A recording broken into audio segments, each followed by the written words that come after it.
That's Vibe Tracks' Sugar, one of my favorite Vibe Track songs from the 2010s, made numerous appearances in tech videos as background music, and now, hey, you know, like I said last time, that kind of music that I used to use, sound check, and now, hey, good.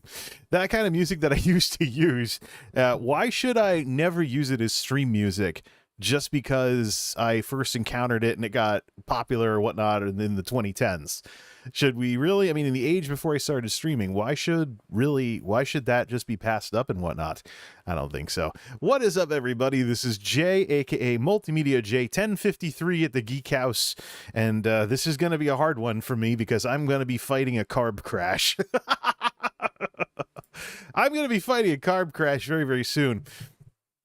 I made some of Logan says, hey, that's one of my favorites from the Whitetail. Yeah, well, in terms of 4 on the floor dance tracks and stuff, I think that one probably has aged the best out of all of them, and as opposed to the ones that sound like some dubstep Skrillexy thing from earlier in the decade. But the thing is here, I'm going to have a hard time doing this because I'm going to be fighting a carb crash very, very shortly. So tonight I got all the chores done. I did take the extra day off, so I have tomorrow night off to do all the chores, but I got the grocery shopping done. Decided to try some new things in the air fryer, so I picked up a thing of crinkle fries, and no grease, no oil, no nothing, not even any salt. Put them in the air fryer, run them through an air frying cycle. They come out super crispy, and it's like, yay, French fries. A little salt though, so we'll probably need that and stuff along those lines. Yay, French fries.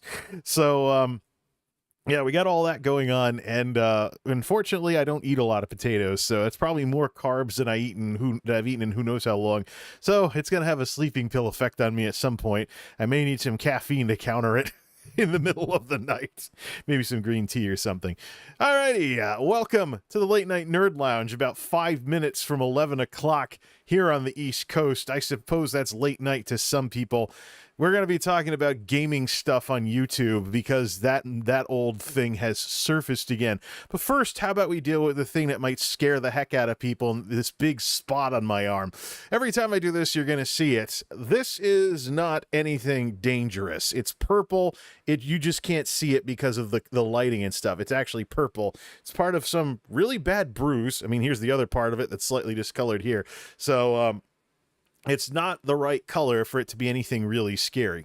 I have no idea what I smacked into this part of my arm to make it. I mean, this is the sort of spot where you get blood drawn from if you have to go, you know, get some blood work done at the doctor's office or something. So I don't know. Maybe I reached in to like pull a sleeve for it and accidentally pinched it or something. I have no clue, but this bruise appeared out of nowhere and I was like, oh yeah, well that's terrible. It hurts too. Ow! Yeah, I don't know what hit it or anything, or what I did, or, you know, what kind of klutzy stuff I did to hit that specific part of my arm. But, yeah, it's probably going to look ugly for the foreseeable future.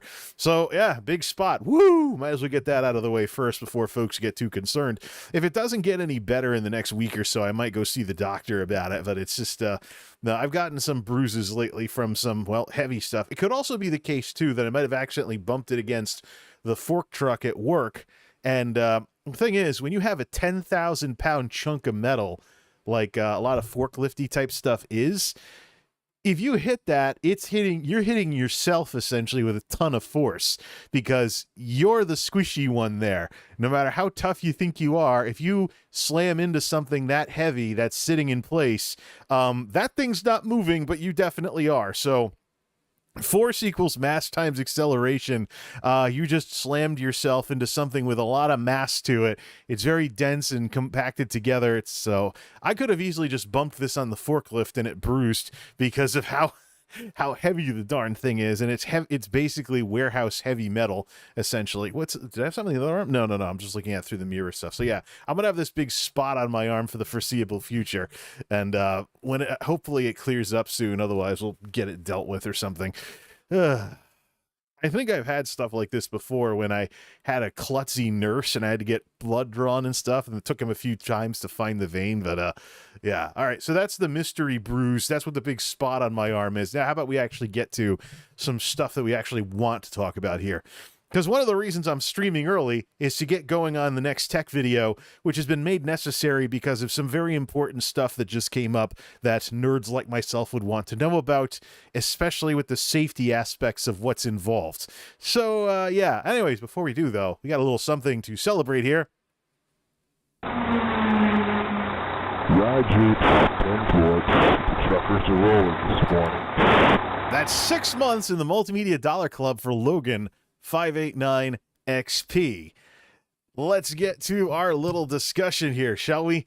Now, unlike the 3.5 hour long Ramble Fest last time, this discussion about gaming video hate is going to be a lot more to the point. The clickable program guide for this will not take days to do. But it's interesting because it looks like the YouTube robots haven't demonetized the stream, despite having the term hate in the title. So maybe they've made the computers a little smarter, because this isn't hateful in and of itself. It's a term that I used to use to describe the way people on YouTube handled gaming videos. So, but you know how computers are. They have no common sense. Just because the H word is there, this stream could probably get demonetized at any second. So I'm just going to keep an eye on it, see if the robots have gotten any smarter at any point in the last couple of years or whatever. And we'll see what's going on. We'll see what's going on with that. But this is something anybody who's been with the channel for at least 10 years will know that I used to talk about this in my more jaded years. I talk about turbulent content creators, and one of the reasons why I talk about turbulent content creators is because I used to be pretty turbulent myself before I got a better perspective on things, a little bit more of a psychology background, and started using more of the business stuff I went to school for to be a little more level-headed about this YouTubing stuff, as well as Twitch and other stuff along those lines. But let me just say, though, before we get into any of this, let me just say one very important thing. I almost made this the topic of the discussion tonight. So Twitch, if we might as well just link up to Chrome and look at those numbers. Twitch, go up to Sully Gnome, give me the 365 for Twitch. We talked about Twitch streamers and the rise of turbulent content creators. It looks like they're making some progress in recovering from some things. Does it remember the last time I used this? No, of course not. Probably because it was Firefox. It was Firefox the last time. Switch it over to Chrome. So here's the current state of Twitch's skid. They had more big dips at the end of the year than previous years in 2022. A huge crash around Thanksgiving and Black Friday. Another crash for Christmas, which is more normal, and then a mini crash for New Year's. It got up to about, for Friday the 6th, average concurrent viewership at 2.6. The magic number to keep an eye on is between 2 and 3, so they're doing okay.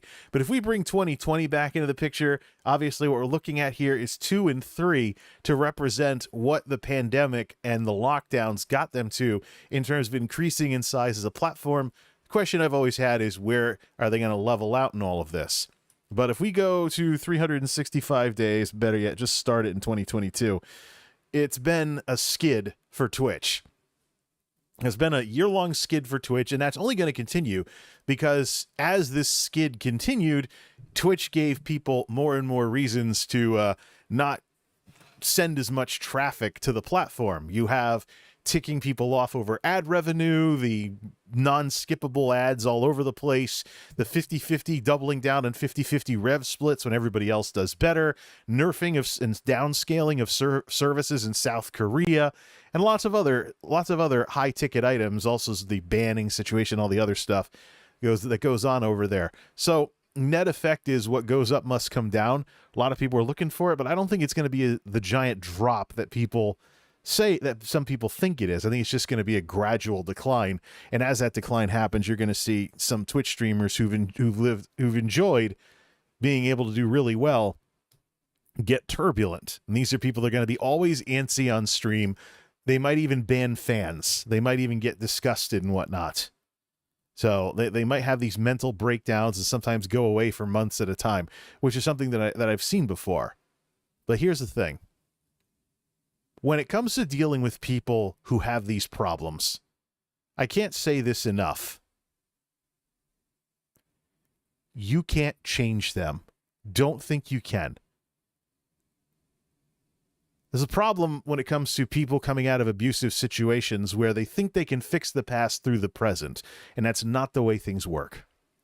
When you're dealing with somebody who has problems like this, they have to be the ones who decide to change. You can't change them. They need to be the ones who change. Don't try to change them. Don't stick around hoping that they'll change, or there's something you can. They have to be the ones that do it. No matter who the bad actor is, whether they're sad or mad, if they have problems like that, they have to be the ones to change. Don't put yourself in a bad situation because of someone else's problems like this. So, over the past week or so over on Twitter, I talked about the great streamer walkaway of 2023. And basically what I mean by that is make sure that any streamer that you're still watching has earned your watch time. Don't just watch them because they were entertaining a year or two ago. And if you start seeing the signs that they're getting turbulent, it's time to walk away. Don't stick around until they ban their fans or something like that, because it's not going to get any better. They have to be the ones who decide to improve the situation. There's nothing you can do about it. So I'm hoping I can save some people a lot of disappointment by bringing this up here. But if you have a turbulent content creator who rode high during the pandemic lockdowns and is now starting to show the signs of getting antsy because things are declining, don't stick around to see what happens. Because if they don't make the decision to do better themselves, they're going to be part of the shakeout. And do you want to see that?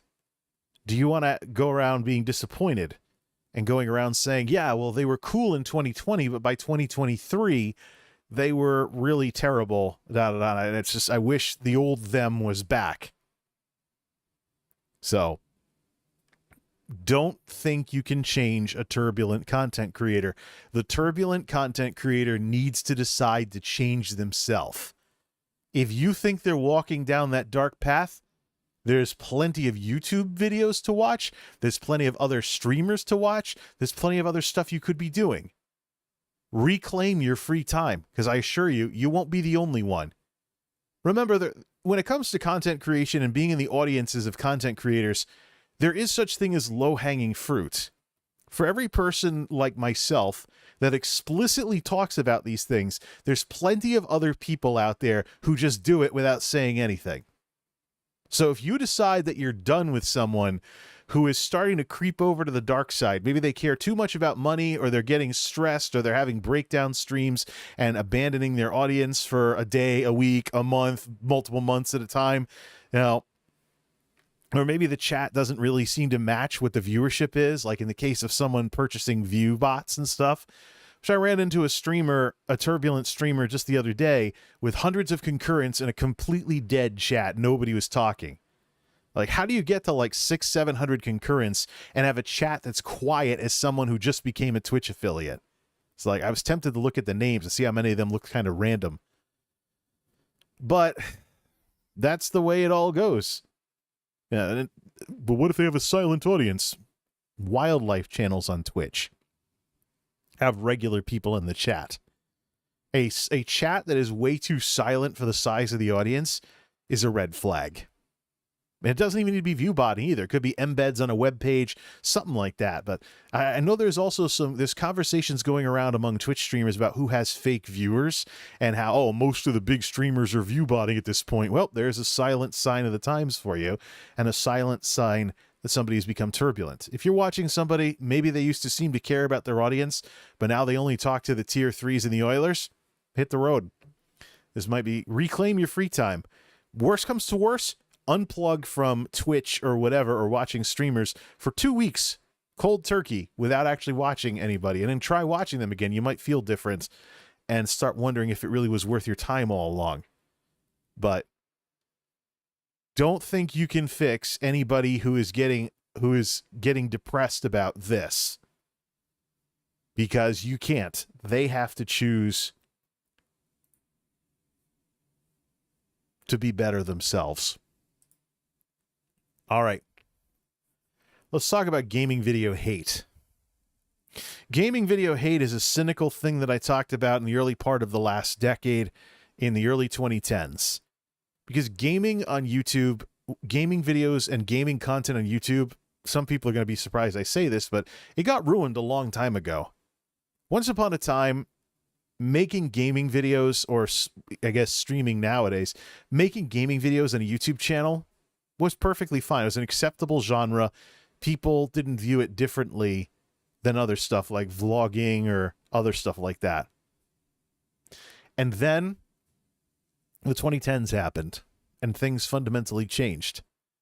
And the reason why things fundamentally change is because of social conditioning. One of the things that has changed on YouTube throughout the history of its existence is this whole situation where it's no longer anything special. You have people who want to be YouTubers when they grow up, like Zoomers and whatnot. And you have old folks who want to be YouTubers. I was watching Amy Kim, one of the few Twitch streamers I'll still watch these days, earlier. She was hiking at some place, some big park outside Seoul in South Korea. She runs into a guy who's trying to become a YouTuber. It's like, hey, are you a YouTuber? She's like, no, I'm a Twitch streamer, da-da-da. And what's Twitch? You run into this a lot with IRL streamers over in Asia. There's so many more people over there that know what YouTube is than know what Twitch is. If that's not a sign of the size differences between those two platforms, I don't know what is. But time and again, I've seen so many streamers, people are like, are you a YouTuber? The minute they see someone walking around with a camera, with a phone camera, are you a YouTuber? And they have to explain that they're streaming on Twitch. There is a huge sign of the differences between the platforms right there. So, but Amy Kim runs into somebody. No, they weren't even young or anything. They were like, you know, a little older than her. And they're like, yeah, I want to become a YouTuber. Are you going to become a YouTuber? It's just like, once upon a time, if you were involved on YouTube, it was this special thing that you did. It's like, then YouTube became mainstream. And now here it is today, where being a YouTuber is absolutely nothing special. It's absolutely nothing special. Anybody can get in on it. And smartphones in particular, a lot of people may forget that YouTube predates smartphones by about 2 years. 2005 to the beginning of the iPhone in 2007, and the viability of phone cameras, when did that happen? So there was a time when you needed a digital camera. Remember those? A digital camera or a camcorder or some real video equipment in order to make YouTube videos. Today, DSLRs and modern digital cameras have taken over. Camcorders are still out there, but there's also other cameras and, of course, smartphones, too. And people experiment with varying levels of equipment for this kind of stuff. Maybe I'll have more of a problem with being thirsty from too much salt than a carb crash at the rate that I'm going. Fundamentally, though, YouTubing is different now in the eyes of the general public. Being a YouTuber in the 2000s was something completely different than what it is today. And so you can't go around blaming creators for the general change in the audience's frame of mind. You can't blame a content creator for something that has changed in the audience. YouTube was this enthusiast thing that less people did back in the 2000s. Now in the 2020s, it's nothing special. Everyone has YouTube on their phones. They also might have it on their TVs in the day and age of smart TVs. Never mind computers or anything else or other more traditional ways of watching YouTube. It's nothing special. Being a YouTuber is nothing special. And so you're essentially yourself when you get started. Are you anything special? Maybe you think you are, but one of the hardest lessons you learn as you make your way in this world is that being special is something you have to fight tooth and nail for. Getting the public eye is something you have to fight tooth and nail for. Same thing with winning popularity contests. If you want to be popular, you got to put some serious work into it in terms of kissing up to others and things like that. As if school didn't teach you that lesson enough, now you're talking about the biggest high school out there, the world, with billions of people. YouTube has billions of monthly active users. That's one heck of a high school. I'm just making a reference to high school popularity contests because that's where I saw the most clicky stuff. Even college for me had less clicky stuff than high school did, although there were more sports teams. So, anyways, more prestigious sports teams too when you start talking the NCAA and stuff along those lines. But yeah, you can't blame a content creator for something that has fundamentally changed in the audience. Remember that, because the whole gaming video hate thing is a smaller version of what has happened to people's perceptions of being a YouTuber. Why are we having this conversation? We're having this conversation because of a little Twitter doohickey from Muaz. It's actually pronounced Moz. I watched one of his YouTube videos, but it's spelled Muaz. So I think we'll just go with Moz because, yeah, I heard him say it out loud. But, yeah, this thing. A lot of gaming creators don't want to be content creators. They just want to get paid to play games. So they upload low-effort videos, and because they don't approach making content with a creator mindset, they fall behind, and that's why many never see growth. Yet another talking head. This is exactly the kind of third-party commentator nonsense that I've been very disgusted by. The creator is 100% at fault for everything. And you know what the sad part is? There's other people in this conversation that show up in the comments that send the same narcissistic crap around. Like, yeah, it's the creator's fault. It's always the creator's fault. You know, you only get you have to put in the work to amount to. Creators are not the only part of the YouTube ecosystem, you stuck-up snobs.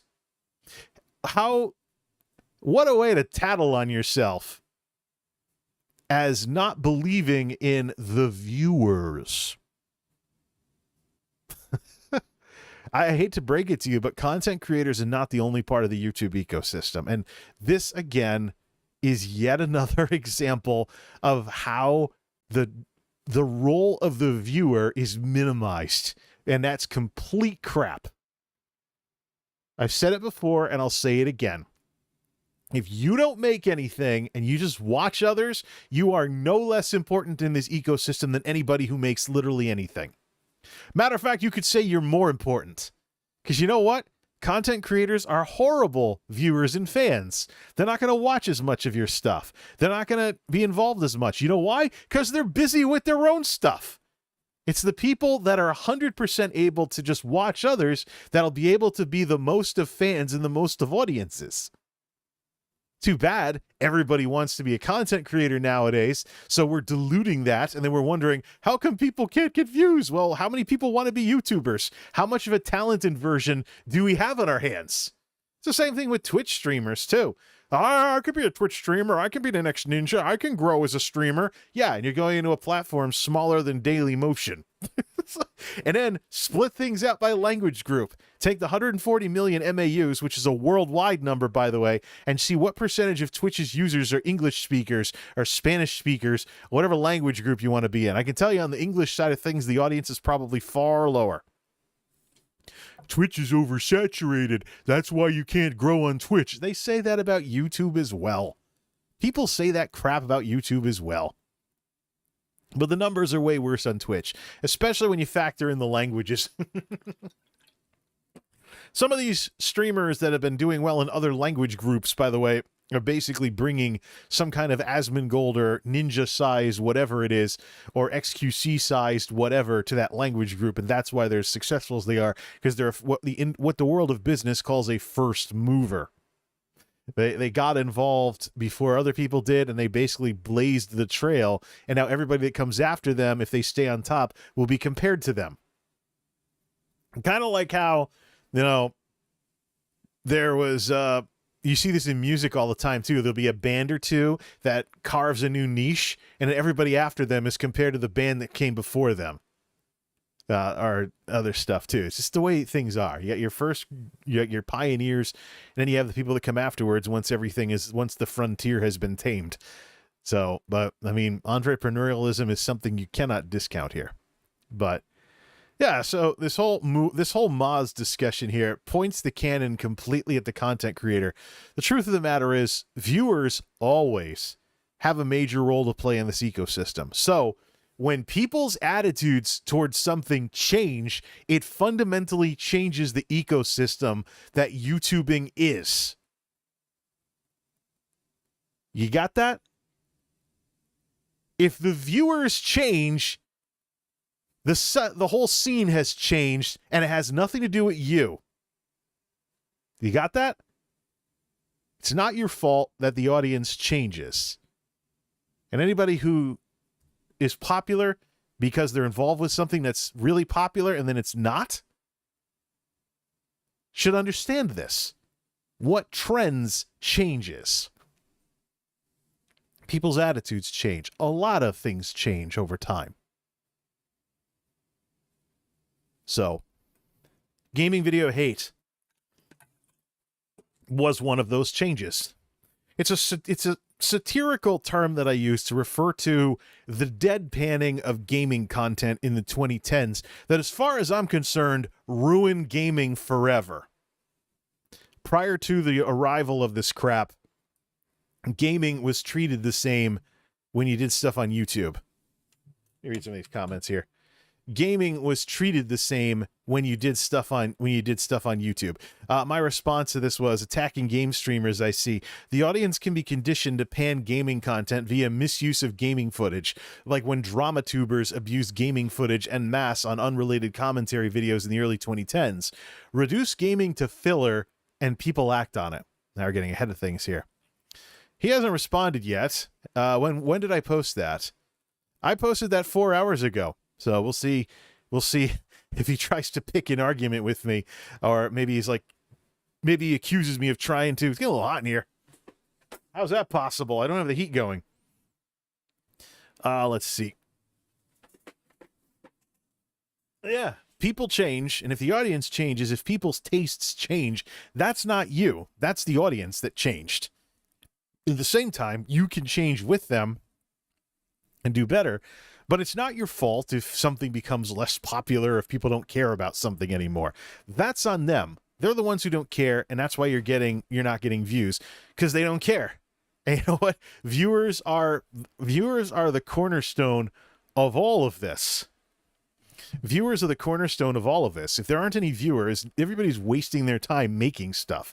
That's why we've seen platforms go belly up when they can get creators but not get viewers. Mixer. So... Oh, let's see here. There's so many narcissistic opinions in there, especially from people involved in the industry. It's so arrogant. These people presenting their opinions as facts. Like that gameplay is automatically low effort content. Yeah, right. Have you ever these people that say gaming is low effort content, have they ever actually tried playing video games as part of a YouTube video or a stream as opposed to playing it the normal way?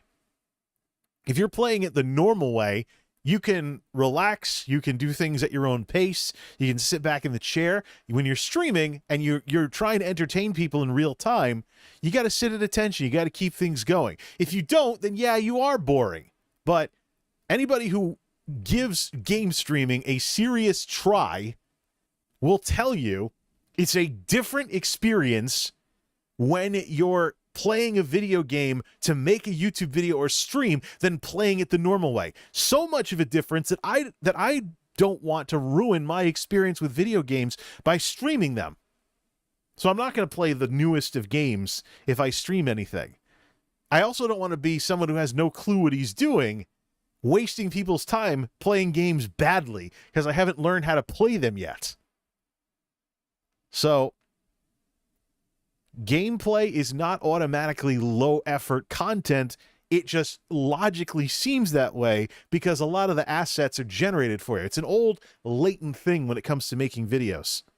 Goes back to when machinima became a thing, and I don't mean the MCN. I'm talking about the genre where people were using, instead of filming real stuff and all the stuff that's involved with talent and building a set and stuff like that, stuff that, film usually involves, you can just use a video game to generate it all. And it's all pre-made assets and stuff like that, and you can make something easily with that. That's easy to view as lazy, but try doing it. And you try telling me how effortless it really is. I can tell you I put plenty of effort and learned a few things along the way in making those Christmas videos that I made for, comfy Christmas sweaters and whatnot last month. But I'm so trying not to call this guy Muaz, because that's what his name kind of reads as. Moz here only has half the story. And he's doing the exact same YouTube talking head crap that so many of these commentators do. And Rebecca Chan, who is Rebecca MC, I should say, she does stuff on YouTube that about being a small streamer and a small gaming channel and stuff like that. I gotta check out some more of her stuff. She says, this is what I've been saying. Too bad people aren't talking about exactly what they need to do. And I'm like, gaming got ruined I don't know if she's seen this yet. Gaming got ruined a long time ago. YouTube went through a phase where gaming footage was relegated to filler material and people padded unrelated videos with it. The audience followed suit. Any gaming stuff that gets popular now gets popular because of something else. If you condition the audience will change. And you can't say that this is something I'm making up just to justify my failures or whatever the ad hominem attack out there is. This is exactly what marketers do. They want to condition you to want a certain product or service. Now, if any of these so-called building a brand people take what they say seriously, they have to acknowledge that part of the so-called brand building they're yammering on about is getting people to want and desire something that you're doing. That's what marketing is about. You have this product and service that you think serves a need or something like that, and you're trying to get people to learn about it and desire it. So, something that's always in play with this stuff. Well, let's see if we can move forward with this. See if we can do, as the priest in Spaceballs said, the short version. So, in the 2000s, when I was first starting out on YouTube, it didn't matter what I uploaded. Literally, it's because back then, channels were all personal channels, variety channels. It was basically, your genre was just a drop-down menu. You could become known for something, but there were so many technical and quality restrictions on YouTube back then that it didn't really matter. I mean, there were people that were doing vlogs with little tennis ball sized webcams at like 15 frames a second, but people liked what they were talking about, or they liked their personality even at that low of quality, and they came back over and over and over again. Maybe today, if you want to do a vintage style YouTube channel, you could do that and say, my channel's a product of its time, welcome back to 2006 or whatever, if you really wanted to do that. It's just But when I got gaming into the mix, it was with a very crude setup. I still had, I think it was a Silver Bullet or one of the other computers with a graphics card or a capture card in it. My old Lead Tech TV WinFast PVR, what was it, standard def or something like that, and I could make gaming footage with it and stuff like that. But the gaming videos would actually do better than the regular videos I did because the assets would be a lot better in them. The production value was higher as opposed to me just talking in front of a camera or something like that. The tech videos weren't really a thing yet. The gaming videos came first. I was mostly doing vlogs and stuff, and there was more scenery besides your bedroom and you sitting there talking to your camera in gaming videos.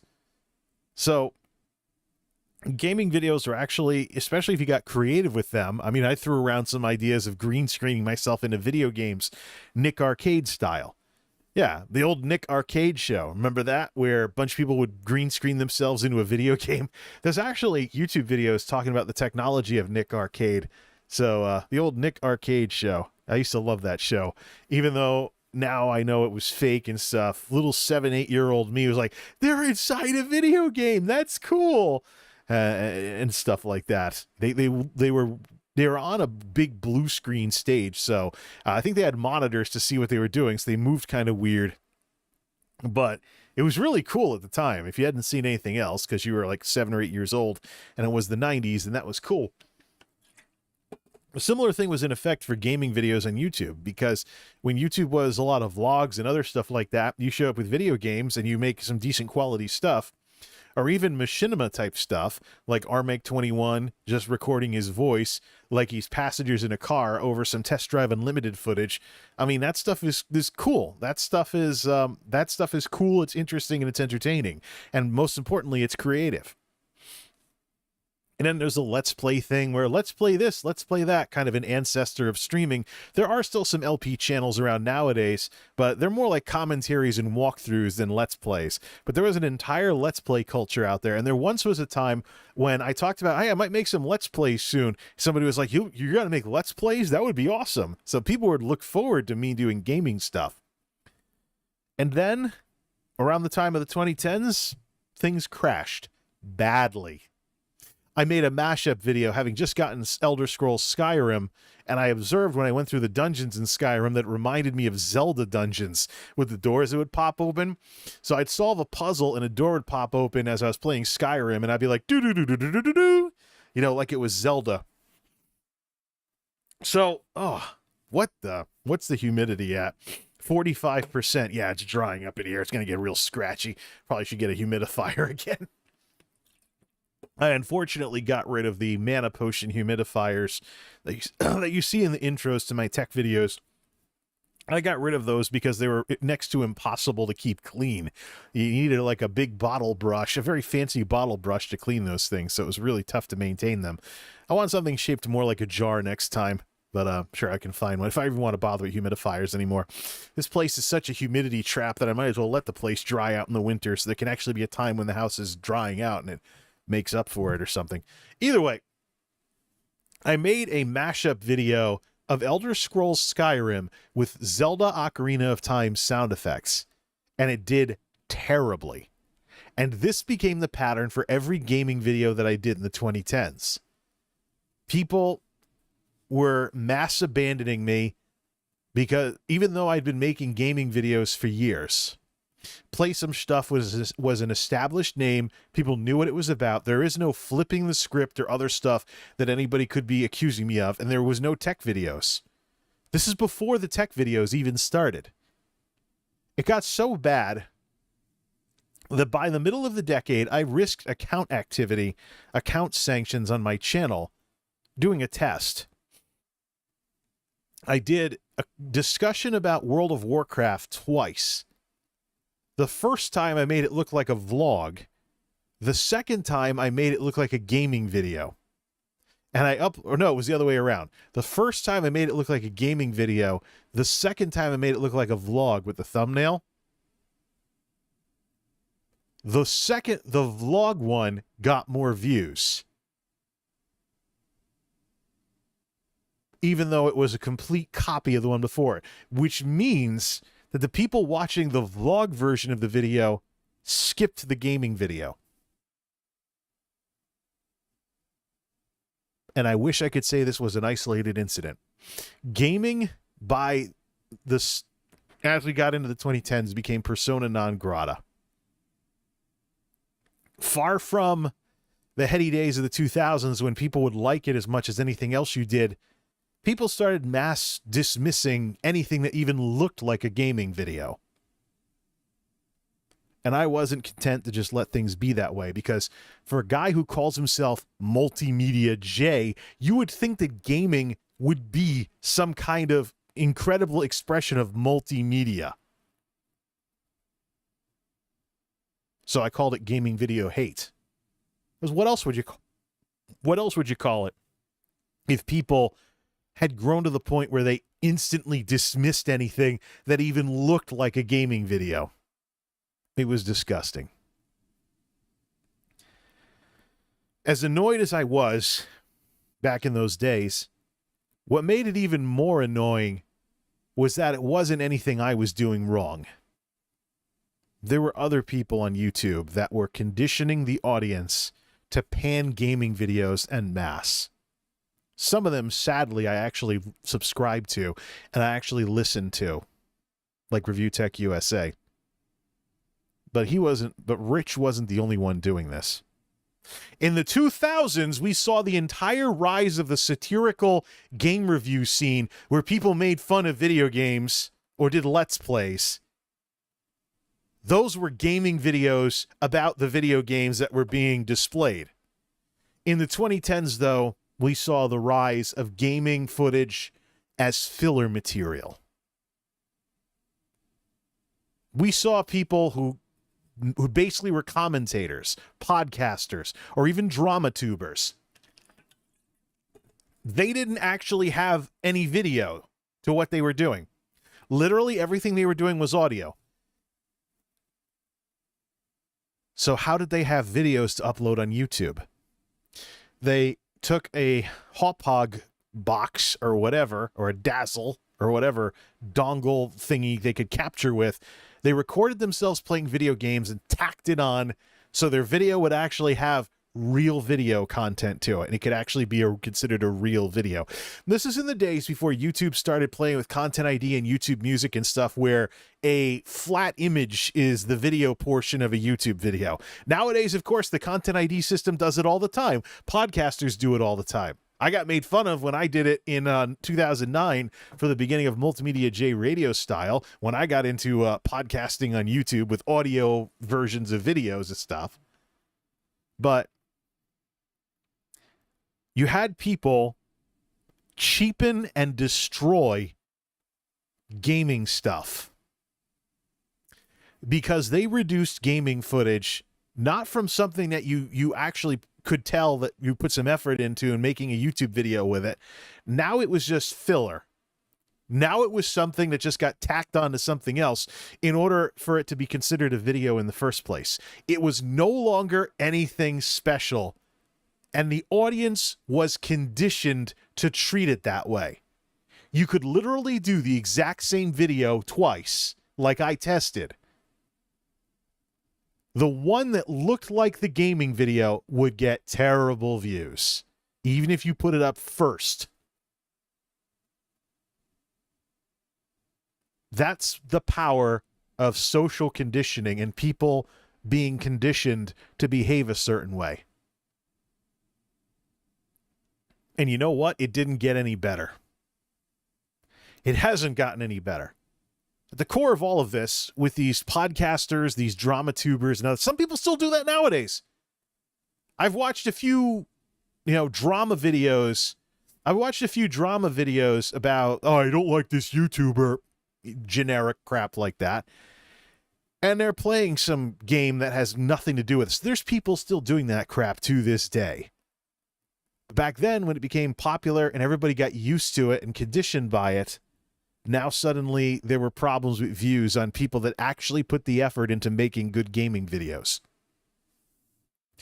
Gaming stopped being anything special, and it never recovered. Fast forward to the rise of gaming live streams, and you have the problem that Maz was talking about. However, if you actually want to be good at streaming, you have to learn some other skills, like impromptu speaking and other stuff. Improv comedy even. But since gaming footage is completely commoditized, how do you get people to watch your gaming videos? Answer: it's something else that does it. How do you get people to watch your gaming videos now? Gaming footage has been 100% commoditized. It's nothing special. And in some ways, today, it's even worse. I mean, if I'm curious about a game, I might watch someone else play it, but as you become familiar with these platforms, you find out that encoding restrictions will mean that you're going to get a lower quality experience of the video game watching someone's YouTube video than you would looking at people's screenshots or playing it yourself if you have a good enough system. So there's also the elements, but this is, you could say the technology caught up to gaming footage. The technology caught up to gaming videos. And it's hard for gaming videos to be high quality now because we went from everybody being constrained by YouTube's technical restrictions to gaming videos now nerfing the experience of the game because of encoding and compression artifacts and stuff like that. But this behavior of mass dismissing gaming stuff was happening before all of this technology developed. There were still, matter of fact, there were people even like Total Biscuit at the time, rest in peace, making fun of YouTube for the terrible bit rates available so that games could not be properly represented in gaming videos. Well, in today's world, there is still a quality difference between a gaming video and playing the game yourself. But the behavior came first before the technological issue. So once upon a time, people were, I don't know, what do you want to call it? Once upon a time, people didn't mind this kind of stuff, and now they do, because technology has changed and evolved. But gaming never recovered. You had a bunch of people that were commoditizing the living daylights out of gaming footage. That ruined it right there and then. And then what happened since then? Game streams came out. Anybody can go live now and stream whatever game they're playing. Just get the internet. PC streams are easier than IRL streams. Get a decent computer for streaming or doing everything. Hit go live. Boom, you're sharing the game, just like literally everybody else who's sharing video games. What's so special about any of that? Why should people watch you if that's their introduction to you? Gaming never recovered. So streaming became a thing, and it became more mainstream, which nerfed how special gaming was. And then we had a generation of consoles come out with share buttons. You don't even need the PC anymore. You can record gaming clips to share on the internet with a button that's right on your freaking controller. As if gaming footage had not already been commoditized, share buttons were the final nail in the coffin. It is nothing special for you to have gaming footage on YouTube, or anywhere for that matter. It is nothing special. It's been completely commoditized and destroyed. It's a far cry from the world of the 2000s.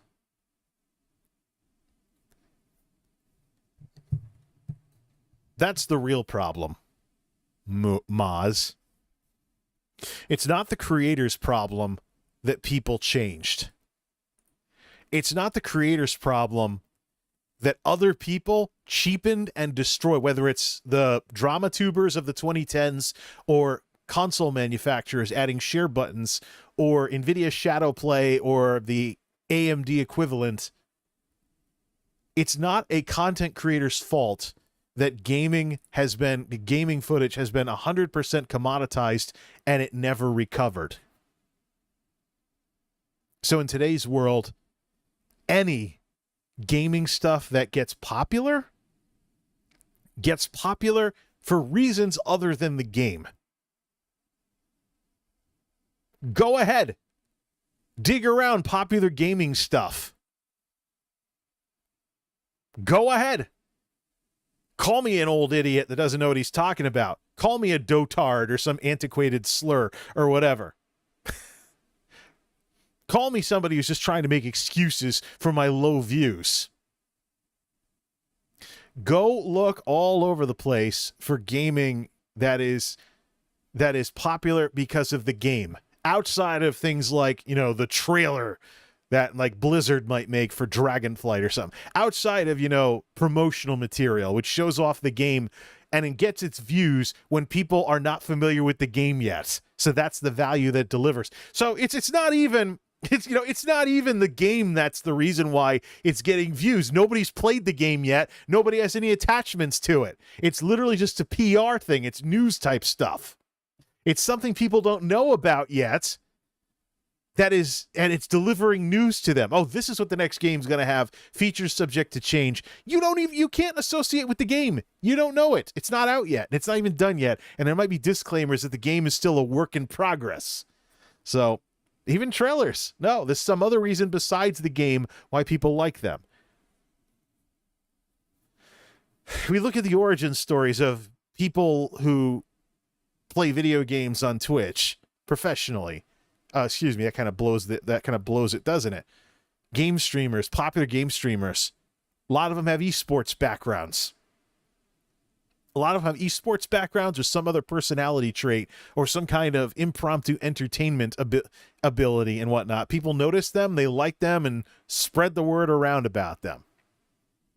Then there's people like Asmongold.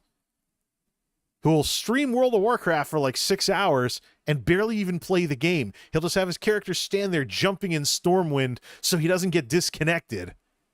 And he'll do like reactions to stuff, mount contests, things like that. That's not the game. That's the reason why he's popular. Plus, let's not forget the whole persona of the professional neckbeard.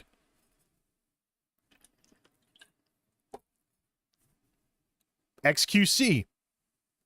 Professionally played Overwatch. Played in tournaments. There's a lot of big game streamers on Twitch that have professional gaming backgrounds, so they have some skill to what it is that they do. And also, don't forget the rise of Ninja.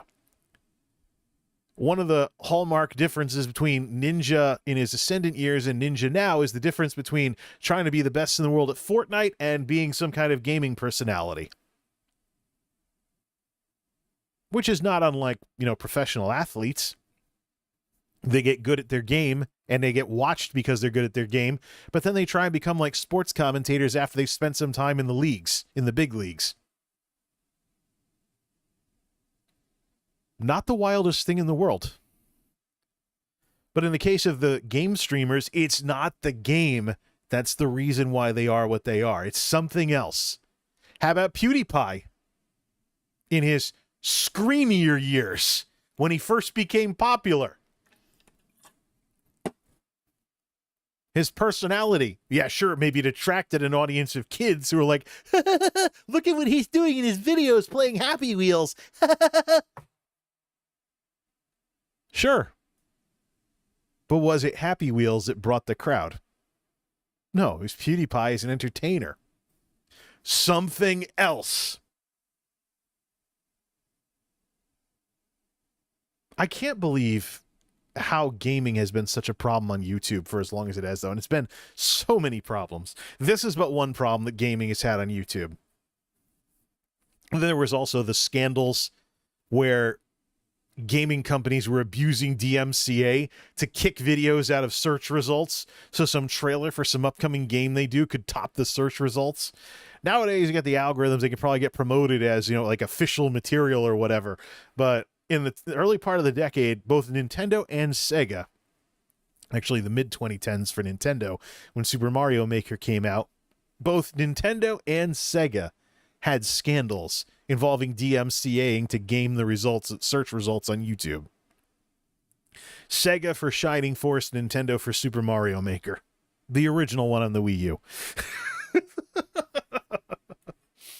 But yeah, and of course, we're talking about a platform that has already tried and failed to make a Twitch competitor through the original YouTube gaming. Today's YouTube gaming is just the stream side of YouTubing. Well, there's YouTube Live for the non-gaming side of it. But either way, yeah, YouTube gaming on YouTube, I should say, has had problems for years. But gaming video hate, or should I say, the wholesale cheapening and deadpanning of video games in YouTube videos, which is probably a more accurate way of saying it. But back then I was mad. So I was like, it's gaming video hate. Everybody hates gaming videos. What happened to people watching YouTube videos? I could probably dig up the old videos I really wanted to, but do I really want to bring back those complaint-filled black and white updates where I went all film noir or whatever and be like, I hate that nobody's watching my gaming videos. Turbulence, baby. You can't hold content creators responsible for something that changed in the audience. Even when the audience did, even when people who watch YouTube videos don't know about this crap, that people were gradually conditioned to now pan gaming videos, unless there's some value other than the game for them to watch. It's literally always something else. I mean, let's say you play someone's stream replay for background noise. The background noise is why you're interested, not the game. Let's say you go to like an ESO streamer's YouTube channel and they're doing something besides stream highlights videos. You watch like their guide on how to build a 100,000 DPS Templar. Well, in that case, the guide aspect of what they're doing is why you're there, not the game. You're already interested in the game, but you don't want to watch someone else play it. You want to know how to be better at it yourself. So you go to someone's guide video on building the tankiest tank or the most powerful healer or the most destructive DPS. But it's not ESO that's the reason why you're there. It's something else that makes you better at ESO or whatever. It's your own thirst for knowledge. And let's look at some of these streamers, even on Twitch. Deltia's Gaming. How many people are really there because it's ESO versus the sports horn loaded ESPN influenced way of playing video games or whatever you want to call it that Deltia does, his rowdiness? Or on the flip side of things, Vindalia with chill streams. Or if you're a family person who wants someone who's, you know, a real family person with kids and not some like thing that's not some screechy persona that the kids are into and typing W's in the chat, maybe you'll watch somebody like Tyranny. But that's their character and style. That's the reason why you're there, not ESO. See what I mean? And this goes back years. Gaming footage used to be cool, but, you know, it's the nature of gaming footage caught up to it. When YouTube was a bunch of people with no money and little tennis ball size webcams or blippo digital cameras that couldn't even record stereo audio, and maybe some people with cameras that were good enough to do a green screen with, and green screening was special. Maybe in those days, gaming could have looked better because the assets were digitally generated. The genre of machinima sprung up because you could use video games to create stuff that looked like movies. One of the earliest versions, 2003, Anachronox the movie. It wound up on download sites. Guy basically made what looked like a movie out of Anachronox cutscenes with a little bit of gameplay in the middle to tie them all together. One of the earliest forms of machinima that I've ever run into. It's probably on YouTube. Look for Anachronox the movie. It's probably there somewhere.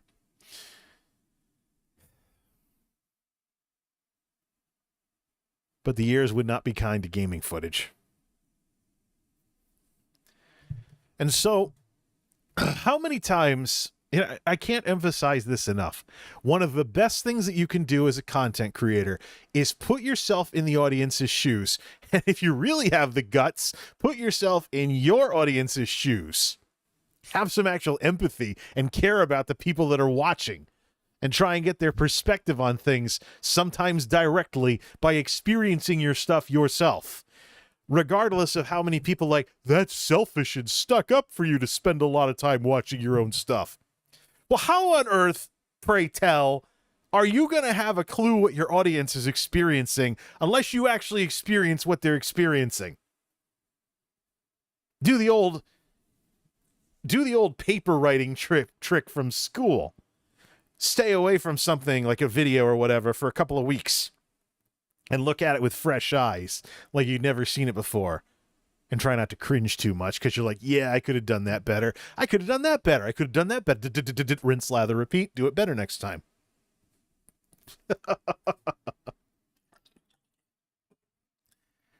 Do it better. But the audience changed.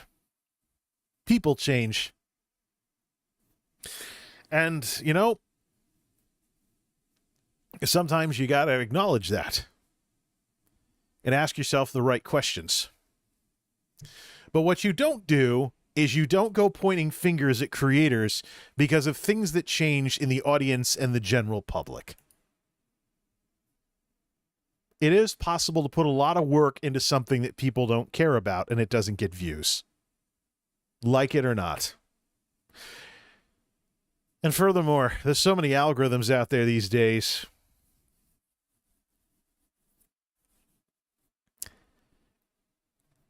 That little introspection can come in handy here. We'll see what kind of responses I get or if any of these people block me. But no. it is possible for an audience to get conditioned by the changing times. This was going to happen with gaming footage, and it did. And there's no coming back. You can make such good-looking videos on YouTube nowadays that compression artifacts hamper anything gaming-related. And of course, since we know there's compression involved, someone experiencing a game directly is probably always going to be better than anything you can cook up with gaming videos. It's got to be something else, because the gaming certainly isn't going to do it. And let's actually think about how this applies to even the most basic of good game streamers on Twitch, or YouTube for that matter. What's the pattern I see over and over and over again when it comes to Twitch streamers who are appealing and interesting to watch?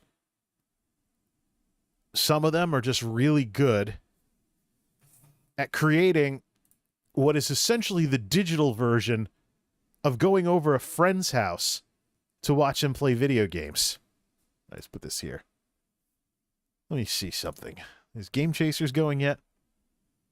Is Billy streaming? Yes, he is. Can I set him up as a live redirect? Let's see. But that's it. I mean, and the Game Chasers and the retro streams are a wonderful example because that's literally what it is. He gets about 100, 200 concurrents depending on, you know, who's there. All right, let's see here. Game Chasers. There it is. Playing some retro games. Nah. Billy, you need to give people permission. Billy, you need to give people permission to live redirect you if you ever want to do this kind of stuff. We'll just use the link instead. You know what? I'm going to be a total smartass now. Let's get React mode up and running. Get React mode up and running. Fire it up. 186 concurrents. Hey guys, stop everything really quick. If you have not had a chance to try built protein bars yet. Oh, cool. An ad. So we'll give them some ad revenue as well. Let's close the chat. Let's close the chat and let's set up React mode. Set up reaction mode. Link it to, let's see here. Let's set up reaction mode, turn that on, and let's size it up with the ad. Video files or something like that. No, it's the web browser that we're reacting to here. Did I accidentally delete that?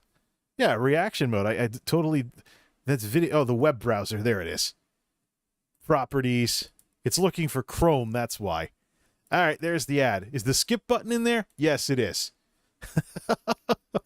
Yep, let's play this. Now is definitely the time. Protein bars. There he is.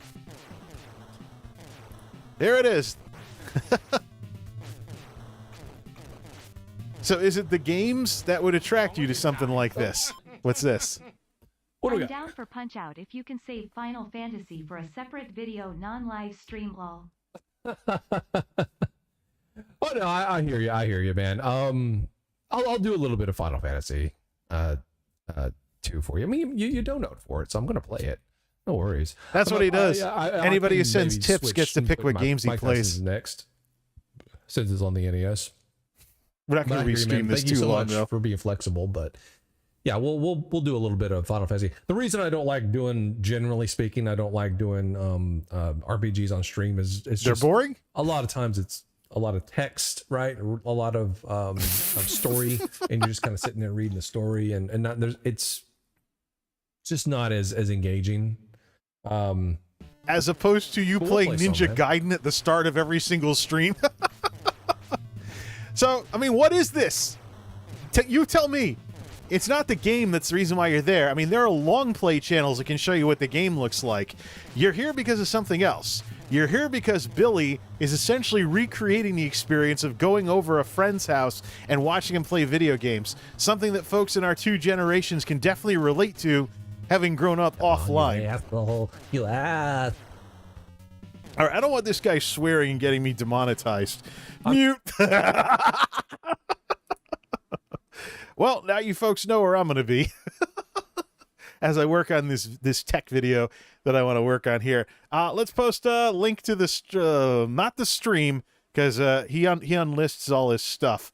But let's do a link to youtube.com and the Game Chasers in the chat, since we youtube.com/the Game Chasers in the chat, since he there we go. Yep, there we go. youtube.com/the Game Chasers in the chat, so you click over to him. This guy needs to turn on live redirect and stuff.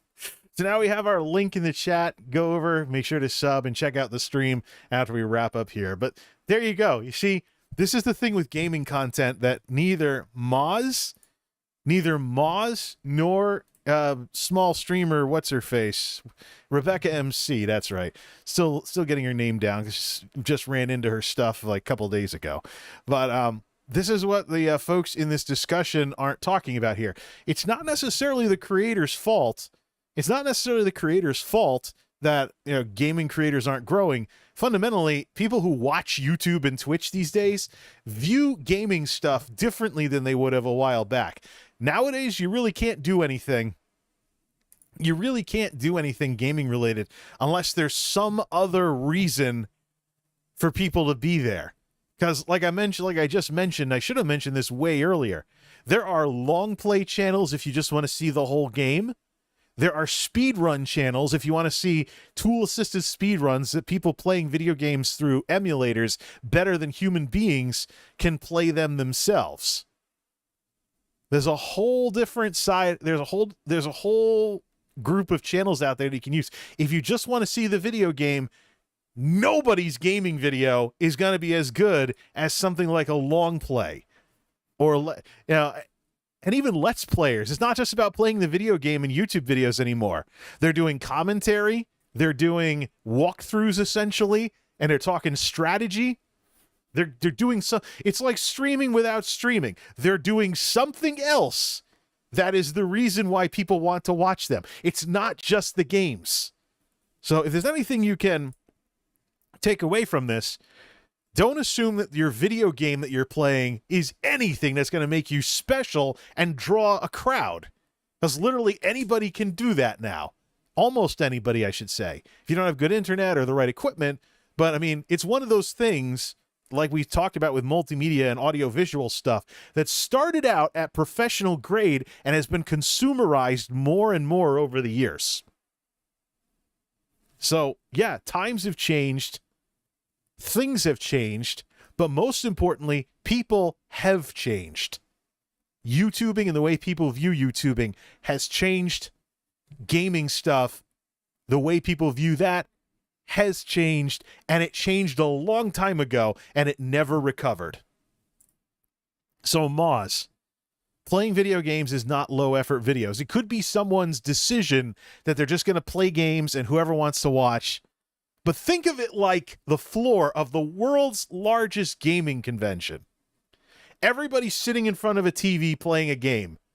You're wandering the floor of this convention. You can stop by and watch people play anybody you want. That's what you are if you just show up and play video games. You're someone sitting there in front of a TV playing, and whoever stops by, cool. Now, it's cool if people stop by at all, especially if you're not all that great at the game. Why should they watch you? Why should they hang out at where you're playing as opposed to wandering elsewhere on the convention floor? Much less give you money. You ever think about what the average small Twitch streamer channel would look like at a gaming convention? Imagine somebody sitting there playing Super Nintendo or whatever with a little tip jar. Please tip if you like what you see. And like everybody on the convention floor is doing that. That's that old thing I say over and over again. Take something on the internet off of the internet and imagine what the offline version of it would look like to give yourself better perspective on its online counterpart. Anywho, click the link in the chat. Go check out the Game Chasers. We're going to wrap things up here as the clock just dinged midnight, so it's technically no longer January 7th, the game in the title. But yeah, people often miss this extremely important detail when it comes to gaming content on YouTube. Gaming was commoditized a very long time ago, and it never recovered. When I was younger, dumber, more naive, and more upset about this, I called it gaming video hate. And maybe it was hate at some point, because people at some point in that culture might have thought you were lazy for making gaming videos when you could put more effort into something else. I even got that from some people at the time. They're like, yeah, well, everybody wants to have a gaming channel these days. You're not really looking like you're doing much if all you have is gaming stuff. Have we ever stopped and thought about what we've done to gaming footage over the past 10 years with that attitude? Have some respect for people, especially people spending way more time than the time they spend playing the game, trying to make something interesting and entertaining for you to watch. Or better yet, if you got all these game streamers out there taking what they have and making it like going over a friend's house to play video games, make some friends and go over their virtual house. Like that comedy skit thingy I did, Play Outside Land, 10 years ago, almost 11 now. Relive a simpler time when going over a friend's house wasn't something you did on the internet. I really should have kept my mouth shut. Link to the Game Chasers in the chat. Go check out Billy's stream. I'll be there shortly after I wrap all this up. I'll probably mute the stream here and there to work on a tech video, the next tech video, but I also got another night too. I might do it while doing the chores as well.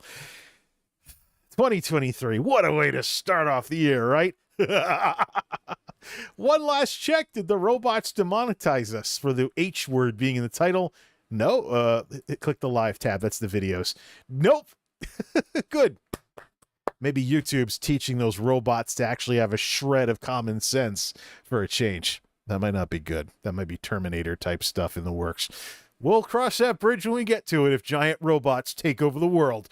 Till next time, this is MultimediaJay signing off. Thanks for stopping by, and game on!